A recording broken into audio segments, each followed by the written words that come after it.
অষ্টম শ্রেণীর ইংরেজি তোমাদের যে ধরনের প্রশ্ন দেয়া হবে সেই ধরনের প্রশ্নর নমুনা প্রশ্ন নিয়ে আমরা এসেছি তোমাদের বোঝানোর জন্য কোন কোন বিষয় থাকবে, কেমন করে প্রশ্নটা থাকবে। ভিডিওটা যদি A to Z দেখো তাহলে বিশাল এক ধারণা চলে আসবে কেমন ধরনের প্রশ্ন করা হবে এবং প্রশ্ন কেমনভাবে অ্যান্সার করা লাগবে সেগুলোও বুঝতে পারবা। টোটাল টাইম থাকবে তোমাদের 3 ঘন্টা পরীক্ষার। আর এখানে মার্ক থাকবে 100 মার্ক। 100 মার্কের তোমাদের লিখিত পরীক্ষা হবে।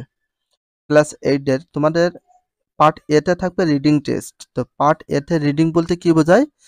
তোমাদের প্যাসেজ থেকে তোমাদের টেক্সট বুক আছে, স্কুল থেকে যে বই ইংরেজিটা দিয়েছে ওই বই থেকে তোমাদের হচ্ছে পার্ট এ অংশটা আসবে। এই অংশের মার্ক এখানে বলেছে এর 1 read the following story and answer the question that follow.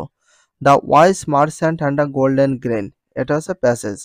তো এখানে দেওয়া আছে once in a small village in Korea there lived wise and kind-hearted merchant named খালসু। তো এইটা তোমাদের একটা প্যাসেজ, এই কোয়ালিটির একটা প্যাসেজ দেবে। এই প্যাসেজে 1 নম্বরে কয়টা অ্যান্সার করা লাগবে একটু ভালো করে ফলো করো। যে প্যাসেজটা আমরা দেখলাম ওই প্যাসেজ থেকে এ নাম্বার প্রশ্নের উত্তরগুলো দেওয়া লাগবে। Choose the best answer from the alternatives. নিচে যে এমসিকিউ আছে, টোটাল এমসিকিউ আসবে 5টি। এই 5টি এমসিকিউ কোথা থেকে আসবে? উপরে যে প্যাসেজটা তোমাদের দেখালাম পার্ট এ রিডিং টেস্টে, ওই প্যাসেজে 1 এর এ নাম্বার 5টি এমসিকিউ বা টিক বা নৈর্ব্যক্তিক বা বহু নির্বাচনী প্রশ্ন আসবে। সেম এইভাবে আসবে। দেখো একটা প্রশ্ন দেবে, he was known for his generosity and fairness, what is the opposite word of the underline word. এই শব্দের বিপরীত শব্দ এর ভিতরে খুঁজে তোমার বের করতে হবে। এখানে অপশন থাকবে টোটাল 4টা অপশনের ভিতরে যেটা সঠিক সেটা, সব তোলা লাগবে না, যেটা সঠিক অ্যান্সার সেটা তোমাদের তুলতে হবে। মনে করো কথার কথা বলি, যদি আমাদের যে সেলফ সিকিং হয় তাহলে সেলফ সিকিং এইভাবে লিখে দিলে হয়ে যাবে, যেটা সঠিক সেটা। বি নাম্বার হলে বি নাম্বার এইভাবে লিখে দেবো, উত্তর হয়ে যাবে। টোটাল তোমাদের এমসিকিউ থাকবে কয়টি? 5টি এমসিকিউ থাকবে। অবশ্যই তোমাদের ভালো করে এগুলো সঠিক করে লিখতে হবে। বাট বি নাম্বার যে বিষয়টা রয়েছে সেই বিষয়টা আমরা একটু আলোচনা করি। অনেকে বলতে পারে ভাইয়া 1 এর বি নাম্বার যে প্রশ্ন থাকবে right answer to the following question, তোমাদের টোটাল প্রশ্ন থাকবে 5টি। 5টি প্রশ্নের উত্তর কিন্তু তোমাদের দিতে হবে। আর প্রতিটি প্রশ্নের নাম্বার হচ্ছে 2 করে, টোটাল হচ্ছে 10 নম্বর। তাহলে মার্ক পাচ্ছি কত আমরা? পূর্ণ নাম্বার 10। 5টি প্রশ্ন, প্রতিটা প্রশ্নের জন্য 2 মার্ক করে, টোটাল 10 মার্ক। এবার আমরা 2 নাম্বার প্রশ্নের সমাধানটা দেখব। তো সমাধানটা করার আগে সর্বপ্রথম তোমার জানতে হবে 2 নম্বরে কি ধরনের প্রশ্ন আসে। Read the text about a peaceful morning and answer the question that follow. এরকম তোমার একটা প্যাসেজ দিয়ে দেবে। এই প্যাসেজ থেকে 2 নম্বরে কি কি বিষয় আছে। 2 এর এতে কি থাকবে? Read the statement and write whether they are true or false, if false give correct answer. এখানে দেখো কিভাবে উত্তর করতে হবে সেটা তোমাদের পরবর্তী ভিডিওতে দেব। তো প্রশ্ন তোমাদের একটা নমুনা দিয়ে দিচ্ছি কেমন ধরনের প্রশ্ন আসবে। তোমাদের 2 এর এ নাম্বারে কি আসবে? True false. তো ট্রু ফলস আসবে টোটাল 5টি, প্রতিটা প্রশ্নের জন্য 1 মার্ক করে, টোটাল 10 মার্ক। তাহলে এটা বুঝতে পারলে ট্রু হলে ট্রু, আর যদি ফলস হয় ফলস লিখে সঠিক অ্যান্সারটা তোমাদের লিখতে হবে, কারেক্ট অ্যান্সার। তো 2 এর এ নাম্বার গেল। 2 এর বি নাম্বারটা কি থাকবে? তোমাদের এ কলাম আর বি কলাম। দেখো read the text again and match the things in column A with their characters in column B. Column A থেকে কলাম বি তে কি করতে হবে? মিলিয়ে লিখতে হবে। তো কেমন করে লিখবো? মন করে ডিউ ওভার গ্রাস। তো এইখান থেকে যেটা সঠিক সেটার সাথে মিল রেখে তোমাদের সঠিক অ্যান্সারটা দিতে হবে, তাহলে নাম্বার পেয়ে যাবে। এই যে যেমন দেখা যাচ্ছে হুবহু এই সিস্টেমে এই কোয়ালিটি কিন্তু প্রশ্নগুলো আসবে। তাহলে একটু ভালো করে দেখলে বুঝতে পারবা যে কেমন ধরনের প্রশ্ন আসে। সি নাম্বারটা দেখো, read the text again and write the summary of the text in your own words. The following points must be mentioned in writing your summary. অবশ্যই তোমাদের কি লিখতে হবে? সামারি। তো 2 নাম্বার যে প্যাসেজটা রয়েছে ওই প্যাসেজ থেকে 2 এর সি নাম্বার যে প্রশ্নটা আসবে এখানে তোমার প্যাসেজের সামারি লিখতে হবে। তো সামারিটা লেখার নিয়ম হচ্ছে focus on the main ideas, use of own words, keep it brief, maintaining the original meaning. তো এটা অরিজিনাল অর্থ ঠিক রেখে ছোট করে সংক্ষিপ্তভাবে তোমাদের আইডিয়া নিয়ে ধারণা নিয়ে একটা সামারি লিখতে হবে। সামারি অর্থ হচ্ছে সারাংশ বা সারমর্ম। আমরা বাংলায় যেমন সারাংশ সারমর্ম খুব ছোট করে লিখে 2, 3, 4 লাইনের ভিতরে, সেম ওইভাবে লিখতে হবে অল্পর ভিতরে সম্পূর্ণটা বুঝে দিতে হবে প্যাসেজটা কি বোঝানো হয়েছে। এবার আমরা দেখি 3 নম্বর প্রশ্নটা কেমন আসবে। 3 নম্বর প্রশ্নটা একটু ভালো করে দেখো। Here is a part of the poem. তোমাদের কবিতা আসবে। কবিতার নাম হচ্ছে ode to the west wind.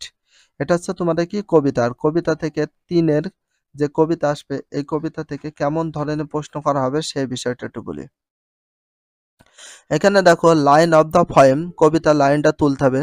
কম্পারিজিং person অথবা থিংস, এটা কার ভিতর তুলনা করে, ব্যক্তি না বস্তুর ভিতরে, সেভাবে লিখতে হবে। ম্যাটাফর, কম্পেয়ার টু, তুলনা করতে হবে। রিজন, ইউজ দ্য ম্যাটাফর, কেন ম্যাটাফর ব্যবহার করা হয়েছে সেটা তোমাদের ছকের ভিতর লিখতে হবে। এই বিষয়টা আমরা পরবর্তী ভিডিওতে দেখিয়ে দেবো কিভাবে অ্যান্সার করতে হবে। পার্ট বিতে রয়েছে, দেখো পার্ট বিতে রয়েছে গ্রামার।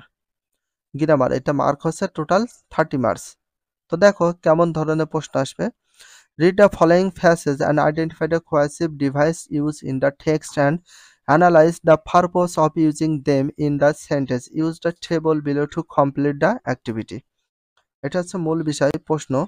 এখানে যে তোমাদের একটা প্যাসেজ দিয়েছে এই প্যাসেজ থেকে কি লিখতে হবে, কোহেসিভ ডিভাইস। কোহেসিভ ডিভাইসগুলো খুঁজে এখানে তোমাদের লিখতে হবে কয়টা, একটি, দুইটি, তিনটি, চারটি, পাঁচটি লিখতে হবে। পারপোজ অফ ইউজিং, এই কোহেসিভ ডিভাইসগুলো কেন ব্যবহার করেছে সেই উদ্দেশ্যটা তোমাদের এখানে 5টি লিখতে হবে। এটা লিখলে তোমাদের প্রতিটা নাম্বার 2 নাম্বার করে দেবে। টোটাল প্রশ্ন থাকবে 5টি, এখানে 5টি, এখানে 5টি। তার মানে সঠিক অ্যান্সারের জন্য 10 মার্ক তোমরা পেয়ে যাবে। 5 নম্বর বিষয়টা কি বলেছে গ্রামারের ভিতরে, complete a following text using the right form verb. তোমাদের এইভাবে কি দিয়ে দেবে, ব্র্যাকেটের ভিতরে কিন্তু ইয়েটা দিয়ে দেবে। ব্র্যাকেটের ভিতরে যে বিষয়টা থাকছে এইগুলো সব ভার্ব, এই ভার্বকে সঠিকভাবে তোমাদের গ্যাপগুলো পূরণ করতে হবে। কোনটা প্রেজেন্ট ফর্ম হবে, পাস্ট ফর্ম হবে, কখন প্রেজেন্ট ফর্ম হবে, past form, past participle form হতে পারে, কখন অক্সিলারি ভার্ব যুক্ত হবে, কখন আইনজিক, এই বিষয়টা ফলো রেখে তোমাদের কি করতে হবে, 5 নম্বর রাইট ফর্ম ভার্বটা পূরণ করতে হবে। এটা গ্রামার অংশে। এবার 6 নম্বর বিষয়টা কি বলা হয়েছে দেখো। Here is the story of Maria, there are some gaps in the story, now fill in the blanks with appropriate non finite verbs. Gerund, participle and infinitive. Non finite ভার্বের ভিতর আছে জিরান, আছে জিরান বলতে কি ভার্বের সাথে আইনজি। পার্টিসিপলস মানে কি ভার্বের সাথে আইনজি হতে পারে অথবা ভার্বের পাস্ট ফর্ম অথবা পাস্ট পার্টিসিপল ফর্ম হয়। অ্যান্ড ইনফিনিটিভ, ইনফিনিটিভ বলতে টুস দিয়ে যে কোনো ভার্ব বসাতে হবে। বাট এখানে সবকিছু দিয়ে দিয়েছে সঠিকভাবে। আমরা এই যে এই কোয়ালিটি তোমাদের প্রশ্ন আসবে, সঠিক উত্তরটা লিখতে হবে গ্যাপে, বাট তোমাদের ব্র্যাকেটের ভিতরে অপশনটা দিয়ে দেবে এখানে কোনটা বসবে, হয় টু আস্ক না আস্কিং বসবে, সেই বিষয়টা লিখলে হয়ে যাবে। আশা করি এটা বুঝতে পেরেছো। 7 নম্বর প্রশ্নটা কেমন আসবে একটু ভালো করে বুঝিয়ে দিই। 7 নম্বর প্রশ্ন, read the following sentence and identify time adverbials the right new sentence using the same adverbial for each. দেখো yesterday Rafi went to the market in the morning to buy fresh vegetables. এখানে তোমাদের এরকম passage দেবে, এর ভিতর থেকে কোনগুলো adverbial phrase সেটা আন্ডারলাইন করতে হবে অথবা সেটা নতুন করে লিখতে হবে। প্রত্যেকটা সেন্টেন্সে যেগুলো রয়েছে সেটার জন্য 5 মার্ক থাকবে। পার্ট সিটা রাইটিং টেস্ট আছে। রাইটিং টেস্টের ভিতর কি আছে, 3টা আইটেম আছে। তো 8 থেকে 10 পর্যন্ত 8 নম্বরে রয়েছে কি, তো ভালো করে একটু পড়তে হবে সিবি। তো এই সিবি লিখতে হবে। 8 নম্বরে থাকবে সিবি। সিবি লেখার নিয়ম আছে।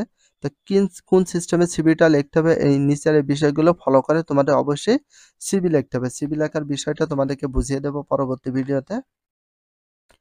9 নম্বরে কি আসবে, read the story below, try to assume the topic of the story, the complete activity follows. এখানে দেখো একটা প্যাসেজ কোয়ালিটি দিয়েছে স্টোরি বা গল্প।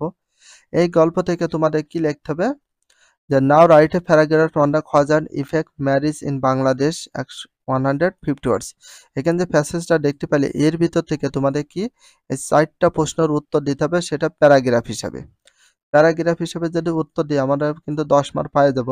এটা কি সম্পর্কে, the cause on effect early marriage in বাংলাদেশে বাল্যবিবাহ সম্পর্কে তোমার এখানে একটা প্যারাগ্রাফ লিখতে হবে। প্যারাগ্রাফটা কি হবে, এই যে এখানে যে প্রশ্নটা দিয়েছে প্রশ্ন অনুযায়ী লিখতে হবে। এবার একটু ফলো করো। 10 নম্বর কি আসবে, 10 নম্বর তোমাদের আসবে অ্যাপ্লিকেশন বা লেটার। হয় অ্যাপ্লিকেশন আসবে না লেটার আসবে। তাহলে কোন বিষয় আসবে, এখানে বলতেছে হয় অ্যাপ্লিকেশন না লেটার, সেই বিষয়টা। তো you writing must include a basic creation of formal letter. তো যেহেতু ফর্মাল লেটার কথা বলেছি অ্যাপ্লিকেশন আসে। আর ফর্মাল লেটার বা অ্যাপ্লিকেশন দরখাস্ত কিভাবে লিখতে হয় সেটা তোমাদেরকে বুঝিয়ে দেবো। আশা করি বিষয়টা বুঝতে পেরেছো। ভিডিওটা যদি ভালো লাগে অবশ্যই চ্যানেলের সাবস্ক্রাইব, পেজ হলে ফলো করে দিও। তার সাথে একটা লাইক এবং একটা কমেন্ট করে দিও এবং নেক্সট ভিডিও পাওয়ার জন্য অবশ্যই বেল আইকনটা অল করে রাখো, যাতে নিউ ভিডিও আপলোড দেওয়ার সাথে সাথে সর্বপ্রথম নোটিফিকেশনটা পৌঁছে যায়। If you love this video please subscribe my channel, like, comment, share, hit the bell icon for getting next video. So everyone take care, love you, আল্লাহ হাফেজ, বাই বাই।